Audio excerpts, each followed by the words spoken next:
क्या Elon Musk की Starlink internet सिर्फ अमीर लोग ही एफोर्ड कर सकते हैं? ऐसा मैं इसलिए कह रहा हूँ क्योंकि स्टारलिंक एलन मस्क की जो कंपनी है वो इंडिया में लाने वाले हैं सैटेलाइट, जो इंडिया में सैटेलाइट की मदद से इंटरनेट की सुविधा होगी। स्टारलिंक इंटरनेट की कीमत 4,000 रुपये प्रति माह तक हो सकती है, लेकिन हार्डवेयर के लिए आपको 30,000 रुपये तक खर्च करने पड़ सकते हैं।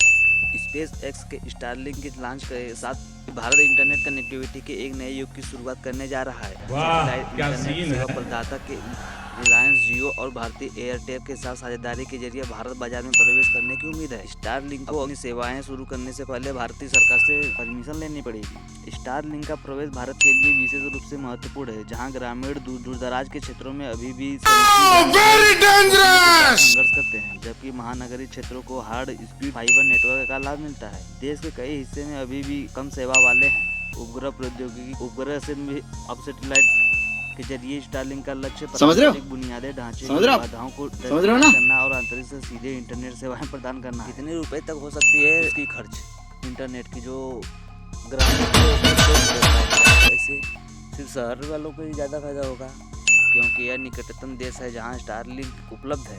इतना खर्चा लगाकर एलन मस्क ला रहा है तो वसूल तो करेगा ही यार, बिना वसूल का कैसे? रेसिडेंशियल और स्टारलिंक से रेसिडेंशियल लाइट है, रहा नहीं जाता। उपयोगकर्ताओं के लिए बनाया गया है और इसमें अनलिमिटेड डेटा दिया जाता है। वही रेसिडेंशियल लाइट प्लान को छोटे घरों के लिए डिजाइन किया गया है, जहां इंटरनेट का इस्तेमाल कम होता है। इसमें अनलिमिटेड रिटाइज डेटा दिया जाता है, जिसका मतलब है कि पीक आवर्स के दौरान स्पीड कम हो सकती है। 4,200 रुपये प्रति माह लगभग, समझ रहे हो ना, इतना हो सकता है। मैं एग्जैक्ट डाटा तो नहीं दे सकता हूँ। और इसका सबसे बड़ा खर्चा है हार्डवेयर को।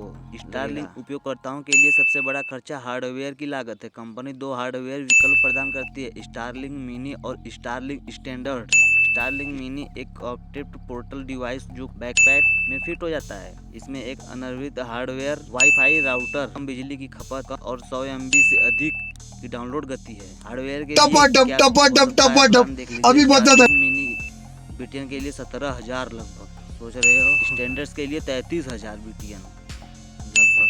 आधिकारिक पुष्टि नहीं कर सकते, जब आएगा तब भी पता चलेगा। भारत में स्टारलिंक की कीमत सब्सक्रिप्शन के लिए 5,000 से 7,000 रुपये प्रति माह के लिए बीच हो सकती है, जिसमें एक बार के हार्डवेयर समावेश खर्च 20,000 से 38,000 रुपये के बीच हो सकती है। यह औसत से काफ़ी ज़्यादा है। भारत में बैंड सेवाएं के लिए प्रति उपयोगकर्ताओं 400 से 600 रुपये के बीच है। स्टारलिंक को व्यापारिक स्वीकार प्राप्त करने के लिए उससे भारत विशिष्ट मूल्य निर्धारित रणनीति पेश करने की आवश्यकता हो सकती है। इसके अतिरिक्त डिजिटल विस्तार पर केंद्रीय सरकारी पहलों के साथ सहयोग से सेवा और अधिक किफायती बनाने में मदद मिल सकती है। खासकर ग्रामीण उपयोगकर्ताओं की सेवा को जियो और एयरटेल जैसी मौजूद दूरसंचार दिग्गजों से भी कड़ी प्रतिस्पर्धा का सामना करना पड़ रहा है, जबकि स्टारलिंक का सैटेलाइट आधारित मॉडल कम या बिना इंटरनेट कनेक्टिविटी वाले क्षेत्र में महत्वपूर्ण लाभ प्रदान करता है। भारत में इसके सफल कार्यान्वयन के लिए मूल्य निर्धारण बाधाएं बनी हुई है। स्पेस एक्स इन चुनौतियों से निपट सकता है या नहीं, शाबाश बेटा। तय करेगा कि भारत उपभोक्ता कितनी जल्दी स्टारलिंक की हार्ड स्पीड इंटरनेट सेवाओं का लाभ उठा सकते हैं।